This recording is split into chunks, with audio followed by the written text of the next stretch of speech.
One of the board games that I used to play some time ago, when the board gaming club was a little bit bigger, was Tomb. And what was interesting about this game was every player was out for themselves. You were literally raiding various tombs. The board game itself was set up a labyrinth, a maze, various tombs, and you went to an inn to recruit players, to recruit heroes, to recruit anti-heroes, equipping them, sending them out, setting traps, and at the end, whoever acquired the most loot won the game.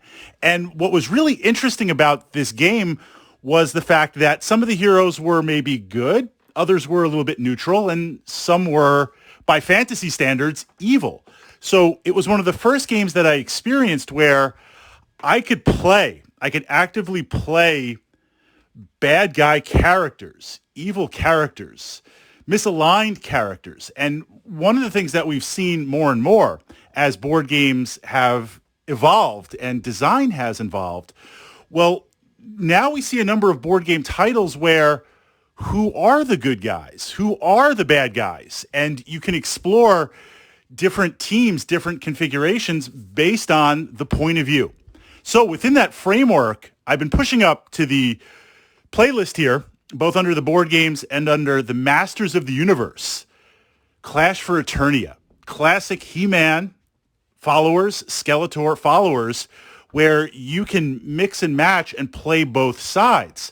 And what I find really interesting is the chance to play Skeletor and team from that perspective, taking traditional bad guy characters, and being able to explore them on the tabletop, besides introducing a ton of replayability, really breaks that mold of, okay, one side, the players, they're the good guys, they're the heroes, they're the adventurers, and the overlord / necromancer / controller controls the minions, but you're not really playing the bad guys.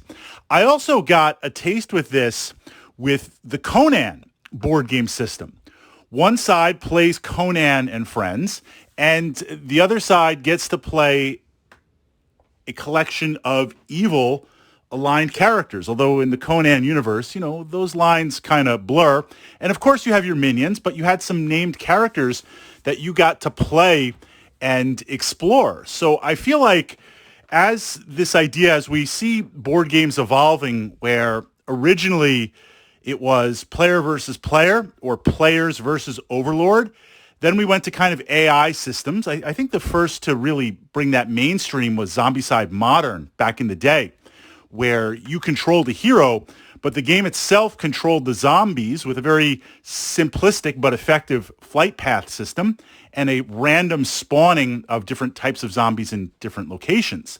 This idea of, hey, I want to play against my friends, but at the same time, it would be kind of cool to play against the game itself. We're not even talking about solo mode for a moment.